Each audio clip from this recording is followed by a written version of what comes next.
आणि बुलेटिनच्या सुरुवातीलाच महत्त्वाची बातमी। केंद्रीय गृहमंत्री अमित शहा 2 दिवसीय पुणे दौऱ्यावर आहेत।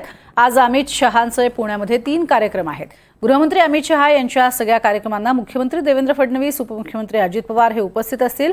मात्र दुसरे उपमुख्यमंत्री एकनाथ शिंदे अमित शहांच्या कार्यक्रमांना उपस्थित राहणार नाहीयेत। पुण्यातल्या अमित शहांच्या कार्यक्रमाकडे उपमुख्यमंत्री एकनाथ शिंदे यांनी पाठ फिरवल्याची चर्चा आहे।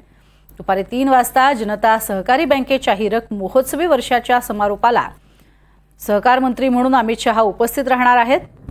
या कार्यक्रमासाठी स्वतः एकनाथ शिंदे मात्र उपस्थित राहतात का हे पाहणंही महत्त्वाचं ठरणार आहे। बहुतांश कार्यक्रमांना आपण बघतोय एकनाथ शिंदे यांनी मात्र दांडी लावलेली आहे। हजेरी नसल्यामुळे अर्थातच प्रश्न उपस्थित केले जात आहेत। अधिक माहिती घेऊयात। रेवती हिंगवे आमची प्रतिनिधी आपल्या सोबत आहे। रेवती, विशेष कार्यक्रम जे आहेत ते आपण पाहतोय 3 महत्त्वाचे कार्यक्रम पार पडणार आहेत। मात्र या कार्यक्रमांबद्दल थोडंसं सांगशील आणि शिंदे या कार्यक्रमांना उपस्थित न राहण्यामागचं काही कारण सांगण्यात आलंय का?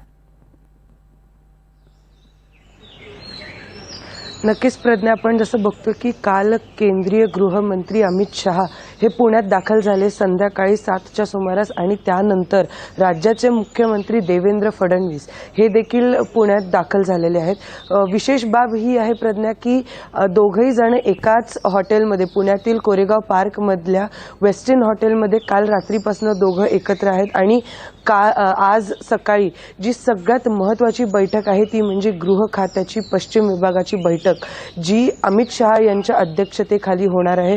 त्या बैठकीला राज्याचे मुख्यमंत्री देवेंद्र फडणवीस आणि उपमुख्यमंत्री आणि पुण्याचे पालकमंत्री अजित पवार देखील उपस्थित असणार आहेत। खरं तर दुसरे उपमुख्यमंत्री जे आहेत एकनाथ शिंदे त्यांनी या बैठकीला खरं तर अमित शहांच्या सगळ्याच कार्यक्रमांना पाठ फिरवलेली आहे, कारण त्यांचा पुणे दौरा अजूनही कुठे आलेला नाहीये आणि ते पुण्यात देखील अजून दाखल झालेले नाहीये। त्यासोबतच आजची जी सगळ्यात महत्त्वाची बैठक जी आहे प्रज्ञा ती म्हणजे कोरेगाव पार्कमधल्या वेस्टर्न हॉटेलमध्ये होणारी पश्चिम विभागाची बैठक। त्यामध्ये गोवा, महाराष्ट्र आणि गुजरात या राज्यांची सुरक्षताचा आढावा बैठक होणार आहे आणि पश्चिम विभागाची गृह खात्याची बैठक होणार आहे।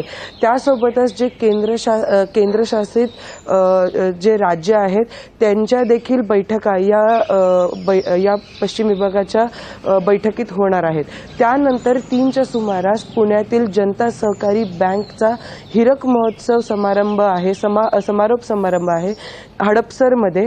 तिकडे देखील अमित शहा उपस्थित राहणार आहे आणि त्यानंतर ते बालेवाडीला देखील जाणार आहे, जिकडे सगळ्यात मोठा भव्य असा कार्यक्रम होणार आहे आणि तो म्हणजे प्रधानमंत्री आवास योजनेचा 2ऱ्या टप्प्याचा तिथे उद्घाटन होणार आहे। असे हे 3 महत्त्वाचे कार्यक्रम आहेत। आता सगळ्यांचं लक्ष खरं तर कालपासून याकडे लागलेलं होतं प्रज्ञा की दोन्हीही उपमुख्यमंत्री येतात की नाही।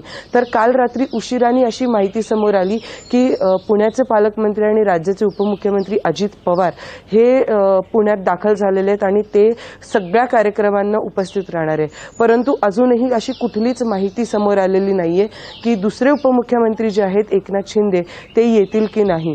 कारण आणि यामुळे आता असा प्रश्न उद्भवलेला आहे किंवा असा प्रश्न देखील राजकीय वर्तुळात उद्भवलेला आहे की पुन्हा एकदा महायुतीमध्ये कुरघोड्या आहेत की काय। कारण जसं आपण बघतोय गेल्या अनेक दिवसांपासून जे काही राजकीय वर्तुळात घटना घडत आहेत, मग ते एसटी महामंडळाचे निर्णय असू दे किंवा मग सिडकोचा प्रकल्प असू दे, या सगळ्या घटनांमुळे असं म्हटलं जातंय की महायुतीमध्ये पुन्हा कुरघोड्या वाढतच चालल्यात की काय आणि वादाची ठिणगी पडलेली आहे की काय।